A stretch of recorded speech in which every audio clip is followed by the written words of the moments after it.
রমজান প্রায় শেষ হয়ে যাচ্ছে, আর একটা রোজা রয়েছে। তো আল্লাহর রহমতের দরজা কিন্তু বন্ধ হয়নি।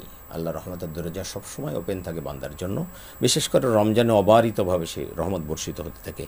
এই আপনি কি বলবেন, শেষ হয়ে আসছে রমজান, আপনি আমাদের কি বলবেন দর্শকদের জন্য? আলহামদুলিল্লাহ, আমরা আমাদের সামনে 29 রাত, লাইলাতুল কদরের রাত, মানে এই রাতের পরের রাতটা, এই রাতের পরের রাত লাইলাতুল কদরের সর্বশেষ রাত। 21, 23, 25, 27, 29 মহান রব্বুল আলামিন আমার রসুলকে খোঁজখবরে দিলেন, লাইলাতুল কদরি খায়রুম মিন আলফি শাহর। হে রসুল, আপনাকে এবং আপনার উম্মতকে এমন গিফট দিলাম যা 1000 মাসের চাইতে উত্তম।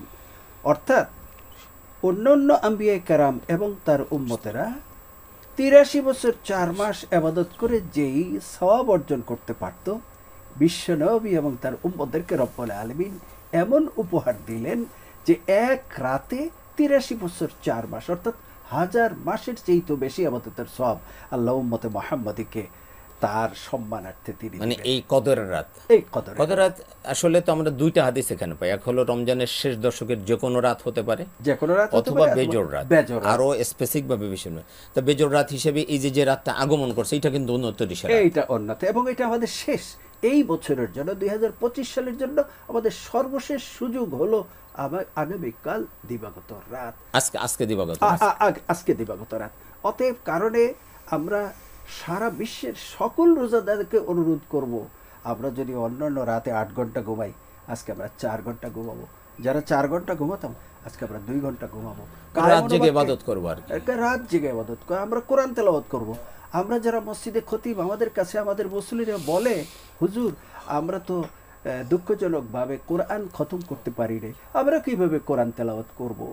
আমি সে সমস্ত রোজাদারের উদ্দেশ্যকে বলছি, আমরা সূরা ফিল থেকে আলামতা থেকে সূরা নাস পর্যন্ত আমরা 98% মুসলমানেরই আমরা পারি, সেটাও কিন্তু কোরআন তেলাওয়াত। আমরা সেটুকু যদি করি, তাহলে এক এক অক্ষরে 1000 নেকি পাবো আমরা লাইলাতুল কদরের রাতে। মানে যতটুকু আমরা জানি ততটুকুই তেলাওয়াত করব। সূরা ইখলাস তো আমরা সবাই জানি, সূরা ইখলাসের কথা বলেছে 3 বার যদি কেউ পড়ে তো 1 খতম কোরআনের সওয়াব দেওয়া হবে, এবং সূরা কাউসার যেখানে রব্বুল আলামিন। অতএব কারণে এই রমজানের আগের আলোচনায় আমি বলেছিলাম যে সিয়াম সাধনায় মানুষের জৈবিক যেই চাহিদা সেটাকে কন্ট্রোল করে, সমস্ত রিফুগুলিকে দমন করে আমরা যে আগামী 11 মাস যে সিয়াম সাধনা করব, সেখানে বিশ্বনবীর জীবনকে যদি আমরা আনি, বিশ্বনবী আইয়ামে 20 অর্থাৎ প্রত্যেক মাসের 15 তারিখে রাসূল সাল্লাল্লাহু আলাইহি ওয়াসাল্লাম রোজা রাখতেন।